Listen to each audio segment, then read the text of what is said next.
de cara a las elecciones del mes de mayo. 12 horas le duró la libertad a Juan Pablo Guanipa, que es el número 2 en Venezuela de María Corina Machado. Le revocaron la libertad, lo volvieron a detener al filo de la medianoche después del espectáculo que no le gustó a la dictadura de la caravana, una caravana de espontáneos. No había, por supuesto, ningún indicio de que ayer lo iban a liberar y se armó una gigantesca caravana de motos celebrando la libertad de 35 personas, entre ellos Guanipa, entre ellos Perkins Rocha, gente muy importante de la oposición venezolana, que obviamente después de la recaptura de Guanipa toma nota alrededor de las condiciones. Así que la libertad en Venezuela no es tan libre, no por lo menos para los liberados. Son las 7:57 desde Caracas, Santiago Martínez. Sí, Néstor, 10 horas 30 minutos, para ser exactos en ese dato, fue lo que estuvo en libertad Juan Pablo Guanipa. Salió a la 1:15 de la tarde y a las 11:45 de la noche pues fue detenido nuevamente. Esa detención ocurrió al noreste de Caracas, en la urbanización Los Chorros, donde pues según narraron testigos, hombres armados sin mediar palabras y a bordo de varios vehículos se lo llevaron con rumbo desconocido, aunque Fiscalía un par de horas después, ya era madrugada de hoy lunes, pues confirmó que le fue impuesta medida de arresto domiciliario por haber incumplido las medidas cautelares. Sin embargo, en el mismo documento del tribunal, es decir, en la boleta de excarcelación que muestra Guanipa a la 1:15 de la tarde, se especifica que las únicas restricciones que tenía eran salir del país y presentación cada 30 días en tribunales, y obviamente ninguna de las dos pues fueron incumplidas. En esas 10 horas 30 minutos que estuve en la calle, pues recorrió parte de la ciudad, atendió varias entrevistas, incluso logró hablar con María Corina Machado. A esta hora, Néstor, se desconoce con precisión dónde se encuentra. Su domicilio es Maracaibo, capital del fronterizo estado Zulia, pero no se sabe si será o estará siendo trasladado pues hasta allá. Él es parte de los 35 escarcelados de este domingo acá en Venezuela y uno pues de las jornadas de más liberaciones, como tú decías, todos cercanos a María Corina Machado. Por ejemplo, su abogado Perkins Rocha, que ya publicó una foto y tiene una especie de grillete electrónico en el tobillo para saber su ubicación. Está Dinora Figuera, Freddy Superlano, que fue llevado hasta el estado Barinas, Jesús Armas, que recorrió con Guanipa parte de la ciudad, pues entre otros. Esta detención de Juan Pablo Guanipa, Néstor, ocurrió, como te decía, en la urbanización Los Chorros, al noreste de Caracas.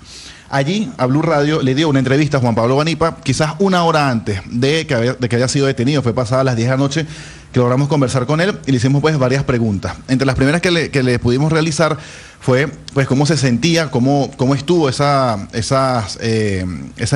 detención allí en Maripérez, donde estuvo él en la Policía Nacional, cómo se enteró de la liberación, si tenía algún tipo de restricción, ahí claramente lo señala, y cómo se enteró de lo que ocurrió el 3 de enero con la captura de Nicolás Maduro. Escuchemos lo que nos comentaba Juan Pablo Guanipa. Tenés apenas 12 horas escarcelado. ¿Cómo fue ese tiempo en la clandestinidad? ¿Cómo lo describes? ¿Cómo lo defines? ¿Cómo la pasa un preso político en Venezuela? Bueno, mira, primero fueron 10 meses de clandestinidad. Luego de eso, 9 meses preso. Mira, yo creo que 1 hora preso, sin haber cometido ningún delito, es un abuso, es una falta de respeto, es una injusticia profunda. Y bueno, si ya no es 1 hora, sino son semanas, meses, años, como algunos, de verdad que eso es algo absolutamente inaceptable.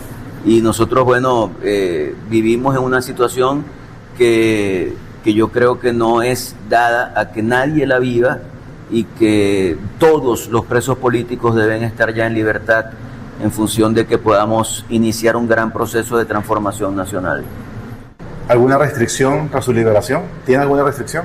Sí tengo una restricción, tengo que presentarme al tribunal cada 30 días y tengo prohibición de salida del país, pero mañana voy para el Zulia.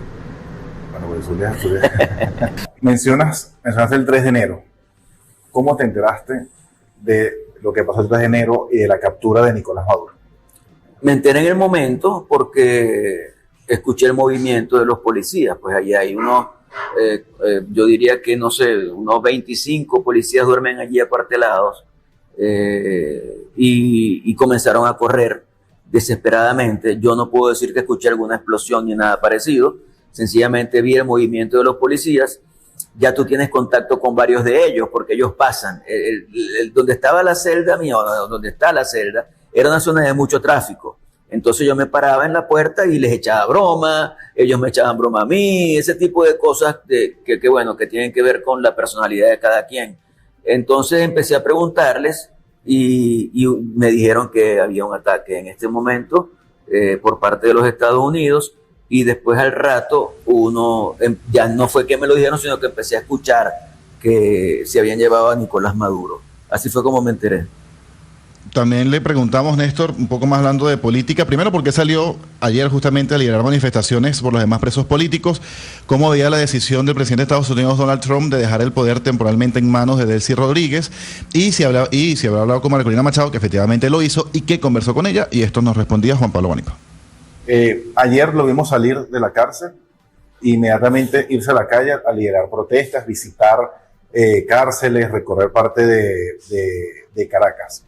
¿Por qué hizo eso? Por solidaridad, porque yo creo que las personas que siguen presas deben estar en libertad. Y sería muy cómodo para mí salir de la cárcel, irme a mi casa, atender a mis hijos, que estoy desesperado por hacerlo. Debo estar arrancando hoy para Maracaibo, que es donde yo vivo realmente. Y bueno, irme y ya, y olvidarme de los que están presos. Me parece que eso no es lo adecuado.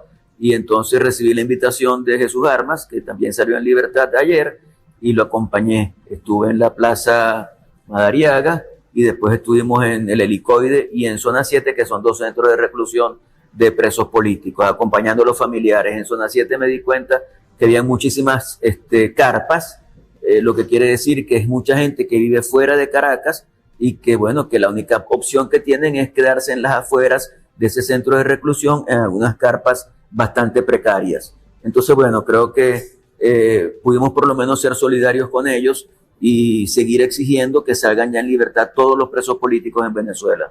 Bueno, un poco de política y un poco del tema de su prisión. ¿Cómo ve la decisión de Donald Trump de haber dejado temporalmente a Delcy Rodríguez encargada del gobierno? ¿Cómo la interpreta Juan Pablo Guanipa? Yo lo que creo es que tenemos que asumirnos en la Constitución. La Constitución es la que debe indicar qué es lo que debemos hacer. Con todo el respeto por Donald Trump y por los Estados Unidos, creo que aquí lo importante es leer la Constitución y ver qué es lo que dice sobre las ausencias temporales o absolutas del presidente de la República y en función de eso actuar. Ellos han determinado, la misma Asamblea Nacional, que la ausencia de Maduro es temporal y por esa razón quien ejerce la presidencia de la República es la señora Delcy Rodríguez, que es la vicepresidenta. Pero que tenemos que tener muy claro que aquí en Venezuela hubo un proceso electoral el 28 de julio del año 2024, cuyo resultado no fue respetado. Eso es una realidad y eso tenemos que tenerlo claro. Entonces, en este momento, cuando se cumplan los 3 meses de la ausencia de Maduro, es la Asamblea Nacional la que debe reunirse para discutir si se puede declarar o no la vacante absoluta. Eso es lo lógico. Ya habló con María Corina. ¿Qué le dijo? ¿Qué se dijeron? ¿Qué conversaron? No, mira, hablamos poco. Fue una conversación corta. En la que mostramos obviamente, bueno, la alegría por la libertad, por la liberación. Ella me habló muy bien del desempeño de mis hijos, me dijo: tus hijos son increíbles, me dijo, y de verdad que todo el mundo me lo dice, y yo estoy realmente conmovido con eso, porque recuerda que en el momento en que yo salgo a la clandestinidad, mi esposa tenía 4 meses de fallecida. Y entonces yo no pude verlos a ellos todo ese tiempo hasta la semana pasada, que fue cuando pudieron visitarme. Entonces, saber que ellos han estado allí pendientes, que han dado declaraciones, que han ido a manifestaciones, que han hecho entrevistas, etcétera, eso, bueno, evidentemente que me da mucha fuerza y me indica que tuvimos un gran proceso de formación también dentro de la casa. Bueno, parte de la entrevista con Juan Pablo Guanipa anoche, justamente antes de su detención, Néstor, justamente él hoy tenía una rueda de prensa a las 10 de la mañana acá en Caracas. Obviamente no la va a dar su hijo Ramón Guanipa, nos acaban de informar. Y también es importante destacarte que desde ahora desde el gobierno no han dicho absolutamente nada, mucho silencio hasta ahora sobre estas excarcelaciones, que como las anteriores ocurrieron sin previo aviso. Néstor. Santiago, a Guanipa lo recapturan más o menos a la medianoche, ¿verdad? 11:45. Esta entrevista que estamos escuchando, algunos fragmentos del diálogo suyo con él, ¿a qué hora fue grabada? Es posible que haya sido la última o la única entrevista que da por la noche él, ¿no? 10 y tanto de la noche salimos de esa casa. La misma casa donde lo capturaron, de ahí salimos 1 hora y 30 minutos antes. Sí. ¿Dónde fue la entrevista? En la organización Los Chorros, noreste de Caracas. Una casa ahí. ¿A alguien se le ocurrió que lo podían recapturar? ¿Él tenía algún miedo de que podía pasar lo que pasó? No, probablemente no, sobre todo porque pues acababa de salir y todo el proceso que se está viviendo aquí en Venezuela y todo el tema de la ley de amnistía, que van a aprobarlo esta semana. Porque si mañana aprueban la ley de amnistía o esta semana, pues inmediatamente él vuelve a la calle porque en teoría pues lo arropa ella a todos los presos políticos. Sí, que eso es lo increíble. La dictadura sigue siendo una dictadura. Lo recapturaron porque no les gustó el espectáculo de la caravana. También liberaron a Perkins Rocha, fueron en total 35 liberados ayer domingo en Venezuela. María Constanza Cipriani es la compañera de Perkins Rocha, que ha sido, Ricardo, el ideólogo, el gran asesor legal de María Corina Machado, su abogado personal, el hombre que ha estado detrás de muchas de las causas de María Corina Machado en Caracas. Perkins Rocha fue el hombre que estuvo, entre otras cosas, liderando la estrategia electoral de conseguir las actas para demostrar que lo que había hecho el régimen de Nicolás Maduro era haberse robado las elecciones del 28 de julio. La estructura jurídica de todo esto la diseñó Perkins Rocha y por eso la rabia y por eso el odio del régimen en contra de él. 8:07 minutos. Señora Cipriani en Caracas, buenos días. Buenos días, ¿cómo está? ¿Cómo está su marido, primero que todo? Muy feliz de estar en casa, como debe ser. Muy pendiente de todo, estamos todavía agobiados un poco con la cantidad de mensajes de apoyo, de solidaridad y de alegría que nos expresa la gente como la gran familia que somos. Y estamos muy contentos los dos, conscientes de las cautelares muy vergonzosas que le impusieron, pero asumiéndolas como un reto más y un paso más. Sí, vi las fotografías que usted puso en sus redes sociales, él con el grillete todavía, ¿no? Que demuestra, por otro lado, la debilidad de esta libertad. ¿Cómo está él fuera del grillete que tiene allí tal vez en su pierna izquierda, que es como se lo ponen a los presos de alta peligrosidad? ¿Cómo está él?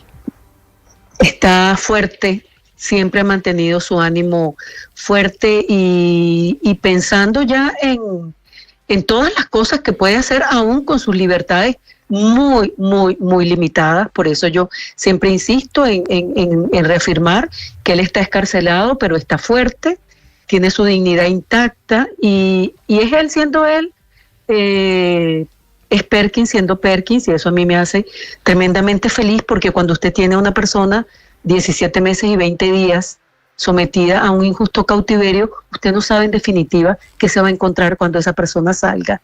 Y yo ayer pude corroborar que mi esposo sigue siendo mi esposo. En este quizá año, con más sabiduría. Año y medio, usted cuenta casi días y horas, por supuesto. ¿Él estuvo preso en dónde? ¿En el helicoide? En el helicoide, desde el día 1 de su detención. Sí. ¿Y qué le cuenta sobre el helicoide? Bueno, es que el helicoide es como una inmensa caja negra, ¿no? Porque pasó por diversas celdas. Yo no pude ver ninguna. Yo nunca pasé de un comedor muy grande, donde yo le hice 6 visitas en estos 17 meses. Y en ese comedor grande, pues, a veces estábamos solos, a veces estaban 2 mesas llenas, otras veces había mucha gente. Entonces, su vivencia del helicoide es la vivencia de alguien que compartió muchos meses con los mismos presos, por ejemplo, pues yo no los voy a nombrar porque yo trato de no nombrarlos por respeto a sus familias, que no sé si querrán ser nombrados, pero compartió por casi los 17 meses, al menos con uno que estuvo todo el tiempo con él. Pero le tocó la muy dura experiencia de vivir el fallecimiento de Alfredo Díaz, con el que compartía celda en diciembre. Fueron tiempos muy difíciles, porque cuando usted está en una circunstancia en que usted ni siquiera puede decidir si puede ver el sol ese día, como siempre dice mi hijo Santiago, mi papá ni siquiera puede elegir cuándo ver el sol, es una situación de minusvalía física y mental muy importante. Alfredo Díaz, al que usted se refiere, murió preso, era el gobernador de Margarita, de la isla Margarita, ¿verdad? El exgobernador de Margarita, sí. Sí. ¿Usted tiene a su marido al lado en este momento? No. Seguimos respetándonos los espacios. Él está por otro lado y yo no voy a tentar la suerte. Yo creo que es momento de ser prudente. Por eso le pregunto, ¿la razón por la que usted atiende esta llamada es porque él no quiere arriesgarse a que le pase lo que le pasó a Guanipa anoche? Las recomendaciones para su salida siempre fueron que no diera entrevistas, que no montara videos, que no grabara audios. Y yo no tengo ningún inconveniente en seguir siendo su voz. Creo que lo entendemos. El peor escenario para mí sería que a Perkins se lo volvieran a llevar de su casa, de donde nunca ha debido salir. Y yo creo que ser prudente es medir los tiempos y saber hasta dónde podemos o no llegar. Ya llegará el momento en que Perkins pueda de primera voz decir su experiencia, y sé que ustedes van a estar allí para escucharlos y Claro. es muy, muy, muy importante todo lo que él tenga que decir, pero por los momentos yo creo que estamos haciendo lo correcto para garantizarle su seguridad en casa. Sí, doña María Constanza, usted nos dice que Perkins Rocha, que es un muy destacado jurista, sigue siendo el mismo. ¿Eso qué quiere decir de cara a el objetivo final, que es la recuperación de la democracia en Venezuela? Él va a seguir en la senda que se planteó desde el día 1. Él sigue con sus creencias inquebrantables, con la fuerza y la voluntad para hacer lo que él sabe que tiene que hacer, para apoyar a quien tenga que apoyar y para, en definitiva, llegar hasta el final del camino. Perkins es un hombre que cuando se traza una meta es casi imposible sacarlo de allí. Dígamelo a mí, que tengo 32 años casada con él. Es un hombre muy terco, muy voluntarioso y muy firme en sus convicciones, y es él siendo él, y está muy bien.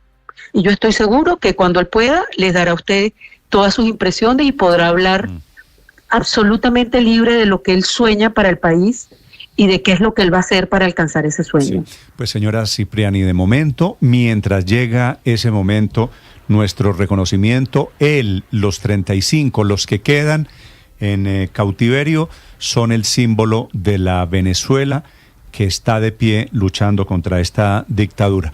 Nuestro cariño, nuestro respeto por su lucha. Gracias por acompañarnos esta Muchísimas gracias a ustedes por siempre tender la mano a la causa Venezuela. Muy amables. Son las 8 de la mañana, 13 minutos, y en segundos la otra familia, la familia Guanipa, cuyo padre fue recapturado a la medianoche en Caracas. Estás escuchando Blue Radio.